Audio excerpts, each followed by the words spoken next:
ಬಸನಗೌಡ ಪಾಟೀಲ್ ಯತ್ನಾಳ್ ವಿರುದ್ಧವಾಗಿ ಜಿಟಿ ದೇವೇಗೌಡರು ಕೆಂಡ ಕಾರಿದ್ದಾರೆ. ಏಕವಚನದಲ್ಲಿಯೇ ಸವಾಲ್ ಹಾಕಿದ್ದಾರೆ ಜೆಡಿಎಸ್ನ ಶಾಸಕ ಜಿಟಿ ದೇವೇಗೌಡರು. ಮುಡಾದ ಭ್ರಷ್ಟಾಚಾರದಲ್ಲಿ ಜಿಟಿಡಿಯವರ ಪಾತ್ರ ಇದೆ ಇನ್ನೂ ಒಂದು ಹೇಳಿಕೆಗೆ ಕಿಡಿಕಿಡಿಯಾಗಿದ್ದಾರೆ ಜಿಟಿ ದೇವೇಗೌಡರು. ನಿನಗೇನು ಗೊತ್ತು ನನ್ನ ಯೋಗ್ಯತೆ, ನನ್ನ ಆಸ್ತಿ ಲೆಕ್ಕ ನಿನಗೆ ಗೊತ್ತಿದೆಯಾ? ನಿನಗೆ ದಮ್ಮಿದ್ರೆ ನಿನ್ನ ಬಳಿ ನಂದೇನಿದೆಯೋ ರೆಕಾರ್ಡ್ಸು ಬಹಿರಂಗಪಡಿಸಿ ನೋಡೋಣ ಸವಾಲು ಹಾಕಿದ್ದಾರೆ ಜಿಟಿ ದೇವೇಗೌಡರು. ನಿನ್ನ ವಿಚಾರ ಕೂಡ ನನಗೆ ಗೊತ್ತಿದೆಯಪ್ಪ, ನಾನು ಬಹಿರಂಗಪಡಿಸ್ತೀನಿ.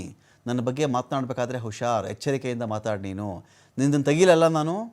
ರಾಜಕೀಯಕ್ಕೆ ಬಂದಾಗಿನಿಂದ ನೀನು ಹೇಗೆ ದುಂಡಗಾಗಿದೆಯಾ ಹೀಗೆ ಅಂತ ನಾನು ತೆಗಿಲ್ಲ, ಡೀಟೇಲ್ಸ್ ಇಡ್ಲ ನಿನ್ನ ಮುಂದೆ. ಸೌಹಾರ್ದ ಬ್ಯಾಂಕಿನ ಹೆಸರಲ್ಲಿ ಎಲ್ಲೆಲ್ಲಿ ಹಣ ಇಟ್ಟಿದ್ಯಾ ಅಂತ ಕೂಡ ನನಗೆ ಗೊತ್ತಿಲ್ವಾ? ಎಲ್ಲವನ್ನೂ ತೆಗಿತೀನಿ ಅಂಥೇಳಿ ಬಹಿರಂಗ ಸವಾಲು ಹಾಕಿದ್ದಾರೆ ಶಾಸಕ ಜಿಟಿ ದೇವೇಗೌಡರು.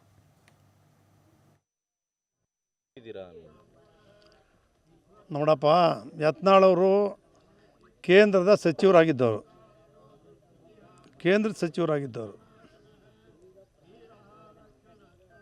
ಭಾಳ ಬುದ್ಧಿವಂತರು, ಅಷ್ಟೇ ಶಕ್ತಿಯುತವಾಗಿದ್ದಾರೆ.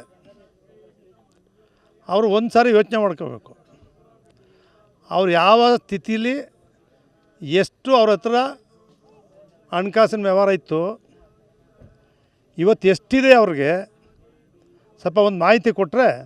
ಜಿ ಟಿ ದೇವೇಗೌಡಂದು ಏನಿದೆ, ಜಿ ಟಿ ದೇವೇಗೌಡ ರಾಜಕೀಯ ಪ್ರವೇಶ ಮಾಡಿದಾಗ ಏನಿತ್ತು, ಇವತ್ತು ಜಿ ಟಿ ದೇವೇಗೌಡ ಎಷ್ಟು ಸಂಪಾದನೆ ಮಾಡೋಣ ಅಂದರೆ ನಮ್ಮಿಬ್ಬರದನ್ನೇ ಅವ್ರು ಚರ್ಚೆ ಕೊಟ್ಬಿಡಿ. ಹೌದು, ನಾನು ರಾಜಕೀಯ ಪ್ರವೇಶ ಮಾಡಿದ್ಮೇಲೆ ನಾನೇನು ಸಂಪಾದನೆ ಮಾಡಿದ್ದೀನಿ ಅನ್ನೋದನ್ನು ಅವ್ರು ಕೊಡಲಿ. ಇವ್ರು ಮಾಡೋರಲ್ಲ, ಈಗ ಎಲ್ಲ ಸಮರ್ಥವಾಗಿದ್ದಾರಲ್ಲ, ಈಗ ಅವ್ರದ್ದು ಏನಿದೆ ಅನ್ನೋದನ್ನು ಚರ್ಚೆ ಕೊಡಲಿವೆ. ಸತ್ಯವಂತರಾದರೆ ಅವರು, ನಾನು ಸತ್ಯವಂತ, ನಾನು ಪಾಲ್ದಾರ ಅಲ್ಲ, ಪಾಲ್ದಾರ ಅಂತ ಸಾಬೀತು ಮಾಡಿಬಿಟ್ರೆ ಇವತ್ತೇ ರಾಜೀನಾಮೆ ಕೊಡ್ತೀನಿ. ಬಾಯಿಗೆ ಬಂದಂಗೆ ಮಾತಾಡ್ಕೊಂಡು ಬೇರೆಯವ್ರ ಜೊತೆ ಮಾತಾಡುವಂಗೆ ಅವ್ರು ನನ್ನ ಜೊತೆ ಮಾತಾಡಬಾರ್ದು.